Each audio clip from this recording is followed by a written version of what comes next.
जय माता दी। अथ श्री दुर्गा सप्तशती चतुर्थोध्यायः।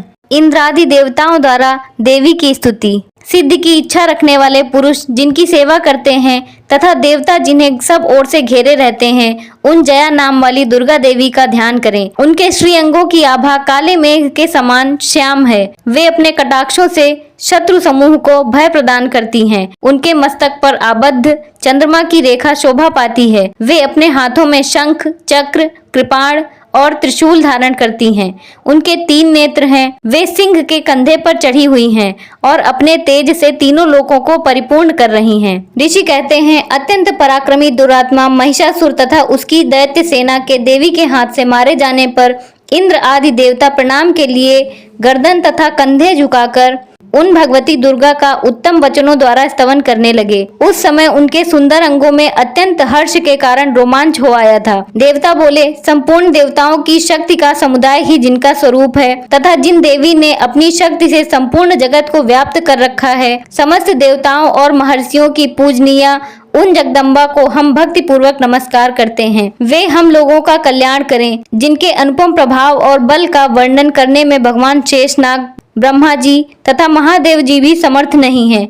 वे भगवती चंडिका संपूर्ण जगत का पालन और अशुभ भय का नाश करने का विचार करें। जो पुण्यात्माओं के घरों में स्वयं ही लक्ष्मी रूप से, पापियों के यहाँ दरिद्रता रूप से, शुद्ध अंतःकरण वाले पुरुषों के हृदय में बुद्धि रूप से, सत्पुरुषों में श्रद्धा रूप से तथा कुलीन मनुष्यों में लज्जा रूप से निवास करती हैं, उन आप भगवती दुर्गा को हम नमस्कार करते हैं। देवी, आप संपूर्ण विश्व का कल्याण कीजिए।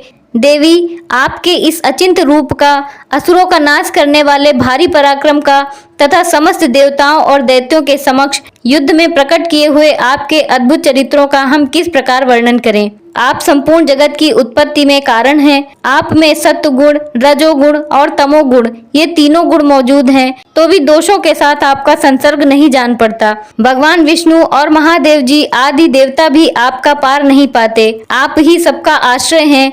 यह समस्त जगत आपका अंशभूत है, क्योंकि आप सबकी आदिभूत अव्याकृता परा प्रकृति हैं। देवी, संपूर्ण यज्ञों में जिसके उच्चारण से सब देवता तृप्ति लाभ करते हैं, वह स्वाहा आप ही हैं। इसके अतिरिक्त आप पितरों के तृप्ति का कारण हैं, अतएव सब लोग आपको स्वधा भी कहते हैं। देवी, जो मोक्ष की प्राप्ति का साधन है, अचिंत्य महाव्रत स्वरूपा है, समस्त दोषों से रहित, जीतेंद्रिय, तत्व को ही सार वस्तु मानने वाले तथा मोक्ष की अभिलाषा रखने वाले मुनिजन जिनका अभ्यास करते हैं, वह भगवती परा विद्या आप ही हैं। आप शब्द स्वरूपा हैं। अत्यंत निर्मल ऋग्वेद, यजुर्वेद तथा उद्गीत के मनोहर पदों के पाठ से युक्त सामवेद का भी आधार आप ही हैं। आप देवी त्रयी, तीनों वेद और भगवती 6 ऐश्वर्यों से युक्त हैं। इस विश्व की उत्पत्ति और पालन के लिए आप ही वार्ता, खेती एवं आजीविका के रूप में प्रकट हुई हैं।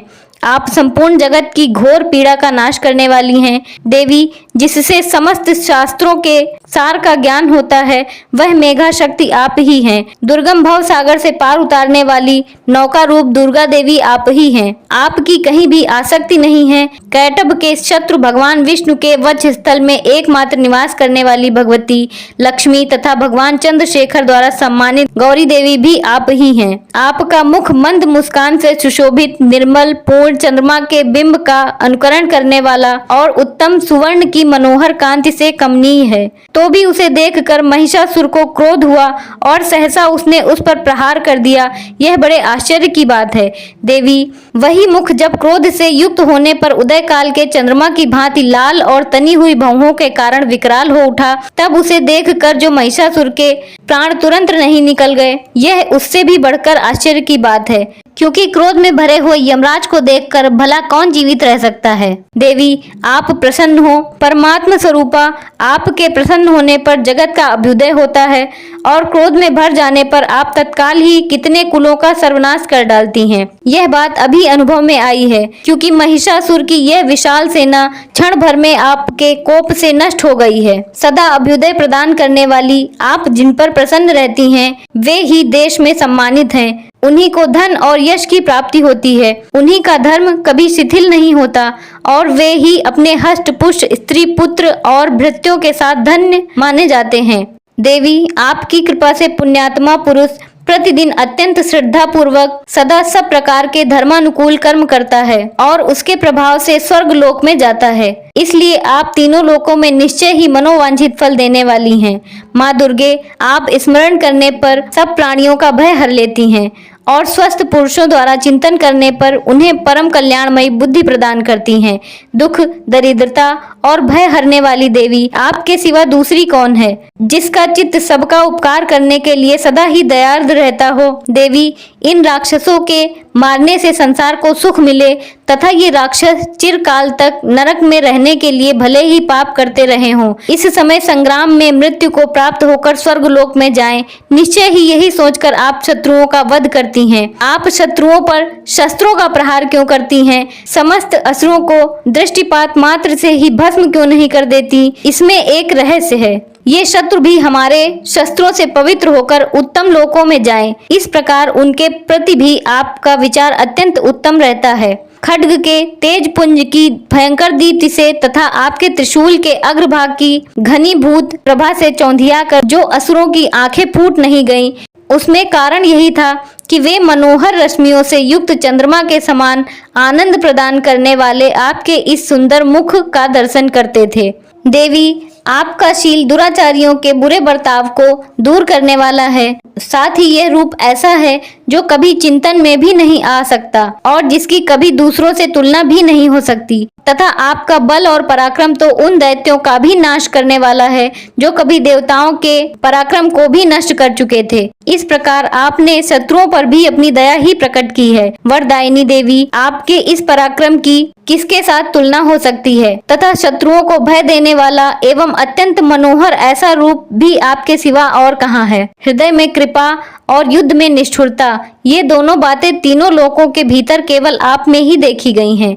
माता, आपने शत्रुओं का नाश करके इस समस्त त्रिलोकी की रक्षा की है। उन शत्रुओं को भी युद्ध भूमि में मारकर स्वर्ग लोक में पहुंचाया है तथा उन्मत्त दैत्यों से प्राप्त होने वाले हम लोगों के भय को भी दूर किया है। आपको हमारा नमस्कार है। देवी, आप शूल से हमारी रक्षा करें। अंबिके, आप खड्ग से हमारी रक्षा करें तथा घंटा की ध्वनि और धनुष की टंकार से भी हम लोगों की रक्षा करें। चंडिके, पूर्व, पश्चिम और दक्षिण दिशा में आप हमारी रक्षा करें तथा ईश्वरी, अपने त्रिशूल को घुमाकर आप उत्तर दिशा में भी हमारी रक्षा करें। तीनों लोकों में आपके जो परम सुंदर और अत्यंत भयंकर रूप विचरते रहते हैं, उनके द्वारा भी आप हमारी तथा इस भूलोक की रक्षा करें।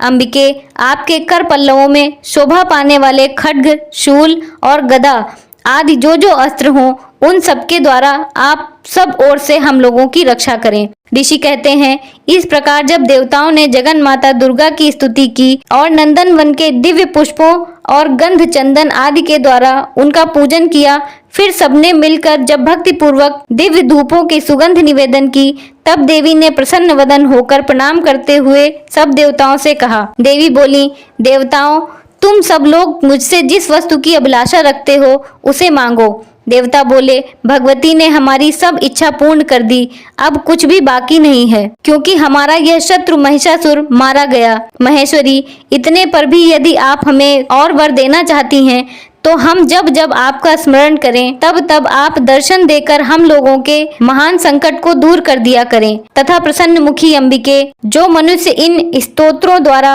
आपकी स्तुति करें, उसे वित्त, समृद्ध और वैभव देने के साथ ही उसकी धन और स्त्री आदि संपत्ति को बढ़ाने के लिए आप सदा हम पर प्रसन्न रहें। ऋषि कहते हैं, राजन, देवताओं ने जब अपने तथा जगत के कल्याण के लिए भद्रकाली को इस प्रकार ऋषि कहते हैं, राजन, देवताओं ने जब अपने तथा जगत के कल्याण के लिए भद्रकाली को इस प्रकार प्रसन्न किया, तब वे तथास्तु कहकर वहीं अंतर ध्यान हो गईं। भूपाल, इस प्रकार पूर्व काल में तीनों लोकों का हित चाहने वाली देवी जिस प्रकार देवताओं के शरीरों से प्रकट हुई थी, वह सब कथा मैंने कह सुनाई। अब पुनः देवताओं का उपकार करने वाली वे देवी दुष्ट दैत्यों तथा शुंभ निशुंभ का वध करने एवं सब लोगों की रक्षा करने के लिए गौरी देवी के शरीर से जिस प्रकार प्रकट हुई थी, वह सब प्रसंग मेरे मुंह से सुनो, मैं उसका तुमसे यथावत वर्णन करता हूँ। इस प्रकार श्री मार्कंडेय पुराण में सावर्णिक मनवंतर की कथा के अंतर्गत देवी महात्म्य में शक्रादिष्टुति नामक चौथा अध्याय पूरा हुआ।